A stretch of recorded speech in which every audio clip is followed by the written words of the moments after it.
Il y a beaucoup de choses à dire, moi, je trouve, sur ce qui se passe au Real Madrid, sur Kylian Mbappé. D'un strict point de vue sportif, d'abord, pour commencer, avant de se demander si on va douter de sa réussite sur le long terme. Est-ce que vous êtes surpris, Sébastien Tarago, par sa non-réussite actuelle et l'hostilité aussi rapide des médias et des fans? Alors, l'hostilité, absolument pas, évidemment, voilà. Ça c'est classique et c'est pas grave. C'est pas grave, ça peut être un peu embêtant quand même. C'est Madrid, sinon vous n'allez pas jouer au Real. Tout le monde y est passé, Cristiano Ronaldo, Zidane, on n'en voulait plus déjà au début de son aventure madrilène, donc c'est pas un sujet, c'est pas un souci, c'est pas grave.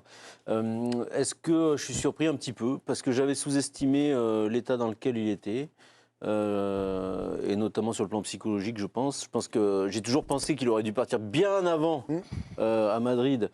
Et là, je pense qu'il est parti trop tard à Madrid. Il aurait dû y aller avant l'émergence de Vinicius. Parce que déjà sur le plan du jeu, parce que je reste sur le jeu, ça aurait changé beaucoup de choses. Il aurait très bien pu jouer à gauche avec Benzema dans l'axe. Et je pense que ça aurait fait très très mal. Pendant que vous parlez, on voit les images du quart des joueurs du PSG. On est à la fois dans le débat et en même temps sur le direct au Parc des Princes. Bien sûr, pas de problème. Et c'est vous le patron. Oui, je précise pour l'image. Et donc, voilà, ça aurait été parfait. Et l'émergence de Vinicius, elle aurait peut-être eu lieu, mais elle aurait eu lieu ailleurs. Et Vinicius, il aurait joué à droite, il aurait joué dans l'axe. Très bien, parce que là, les arguments sont complètement entendables. Oui. Mais est-ce que, pour répondre à notre question... ça vous intéresse pas. Mais si, bien sûr. Mais je vais demander de répondre à la question. Est-ce que vous doutez du coup ça oui, mais vous avez dit, on va en parler après. Non, mais lorsque là, vous me tendez une très belle perche sur ça. J'en doute un petit peu. Sérieusement, non. Mais le doute commence à poindre. Moi, je me rappelle vraiment de Karim Benzema à ses débuts.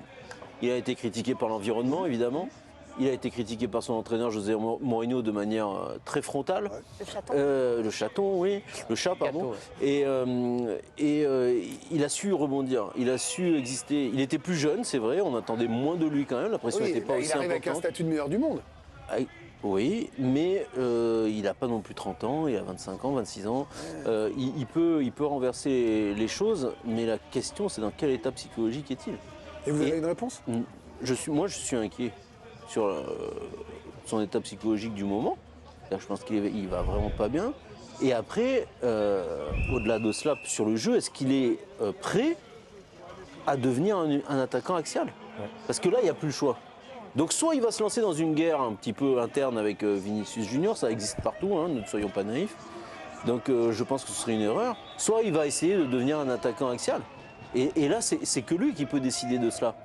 Mais effectivement, Thierry Henry parlait des courses vers l'avant, il va falloir en faire plus, il va falloir jouer différemment. De courses même. Et il va falloir progresser. Moi, je ne comprends pas pourquoi il est parti à Madrid sans vraiment parler schéma tactique.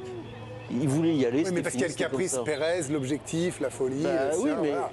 On a compris que c'était plus du... Je trouve qu'il y a beaucoup d'erreurs qui sont commises. Moi, vous savez, l'appétence que j'ai pour ce joueur depuis toujours. Je trouve qu'à Paris, il a été maltraité. Je sais que on le dit plus ça, mais il a été maltraité. Mais pour autant, il a commis des erreurs. Aujourd'hui, il les paye et il continue d'en commettre. Swan, bon, là, c'est... Il y a le quart de l'Atlético qui arrive. Mais celui du Real, toujours pas en revanche. Non, mais c'est vrai qu'on pourrait en parler franchement pendant une demi-heure sur plein de choses comme ça. Mais là, ça commence à durer. C'est-à-dire que moi, ça fait un moment que je ne l'ai pas vu à son meilleur niveau, tout simplement, Kylian Mbappé.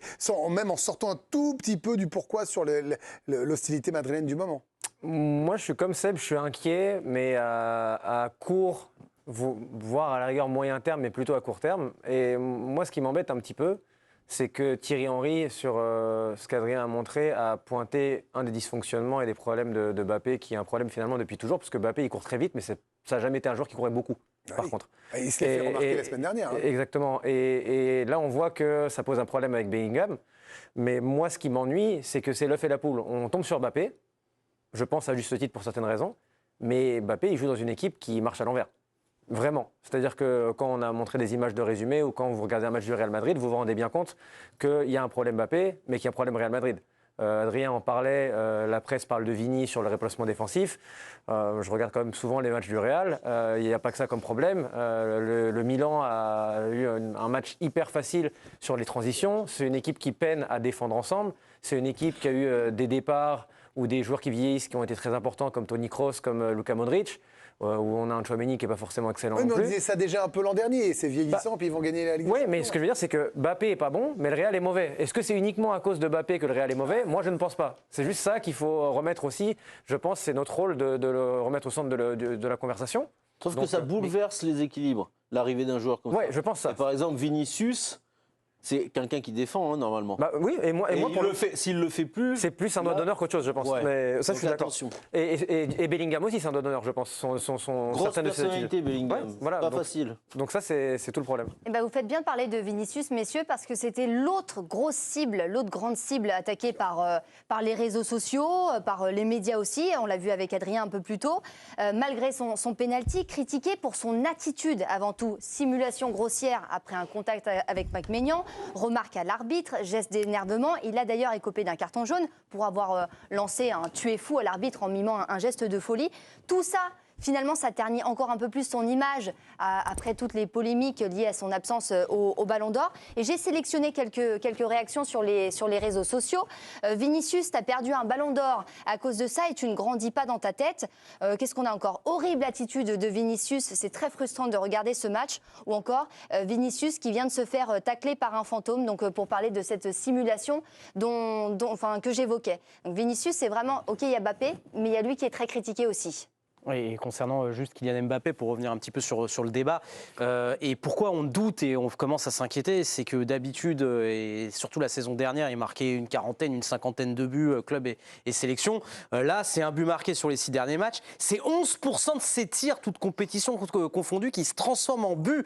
Le ratio est très mauvais. Alors, sa note moyenne, elle est moyenne quand on regarde ses prestations en Ligue des Champions. Et justement, puisqu'on parle de la Ligue des Champions, il est le deuxième joueur a tiré le plus au but. Derrière Erling Haaland, il a tiré 20 fois au but, mais il n'a marqué qu'un but. Et vous voyez que tous les autres, c'est le classement des meilleurs tireurs de cette Ligue des Champions, eh bien, ils ont marqué au moins 3 buts. Il est resté sur les bloqué, statistiques du PSG, en fait, en Ligue des Champions. Bah, c'est ça, il est resté là-dessus. Olivier, là, il y a un problème d'efficacité, c'est un problème d'attitude, c'est un problème de schéma tactique, c'est un cumul de tout. C'est quoi? Qu'est-ce que vous pointez du doigt en premier, là? Ce que je pointe en premier, c'est son arrivée, et Seb l'a dit, ça déséquilibre totalement le schéma tactique du Real. Et encore, il n'y avait pas Rodrigo hier. Et vous parliez de Bellingham, mais regardez la position de Bellingham la saison dernière et celle qu'il a cette année. Il n'y a strictement rien à voir. Dans la façon dont il est dans le jeu, dans la façon dont il fait la différence, strictement rien à voir. Alors après, dans les replis défensifs, c'est vrai qu'on pensait que tout le monde défendait au Real. Mais Vinicius, l'année dernière, il ne défendait pas non plus des tonnes. Le problème de Mbappé, c'est que lui... Non, mais le problème de Mbappé, c'est que lui, il ne défend jamais. Ça, c'est clair. Donc, ça, On pensait qu'au Real, il serait obligé de se mettre mais bien sûr. au pli, et ce n'est pas le Mais cas. ce qui est quand même très étonnant, c'est que moi, j'ai regardé pratiquement tous les matchs du Real depuis le début. Eh bien, on s'aperçoit qu'il a fait énormément d'efforts. Il essaye de s'adapter. Il a essayé de s'adapter. Il a essayé d'avoir, un comportement qui soit propre au départ. Je le voyais reculer, je le voyais se replacer, etc. Mais de toute façon, comme la machine est en panne, la machine a du mal à le trouver. Vous voyez, par exemple, j'en parlais avec Raph tout de suite, l'occasion qu'il a, là, à la 43e. Mais celle-là, il y a 1 an et demi, mais il rentrait tous les jours. Pourquoi? Parce qu'il arrivait déjà avec 2 mètres d'avance sur le défenseur, ce qui n'est plus le cas maintenant. Regardez bien, il est toujours côte à côte et il frappe du pied droit. Mais sa frappe, elle n'est pas, j'ai presque envie de dire, elle n'est pas sincère. Vous voyez, il y a 1 an et demi, il serait arrivé, il éliminait, et même il aurait éliminé le gardien. Psychologiquement, je pense aussi qu'il y a un gros problème.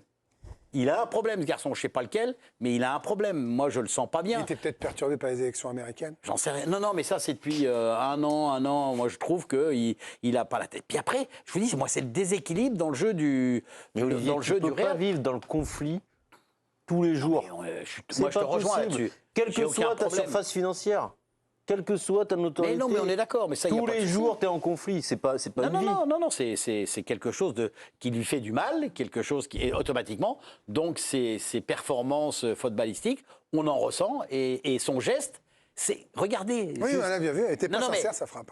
Juste un truc. Parce que là, comme il est 21h, faut le dire. Tu vois la différence, oui, mais la différence, tu vois. Et on pointe pas du doigt. Non, contre Dortmund, rappelle-toi, le ballon qui On marque. se tutoie maintenant. Bon, bah, Mais c'est pas grave.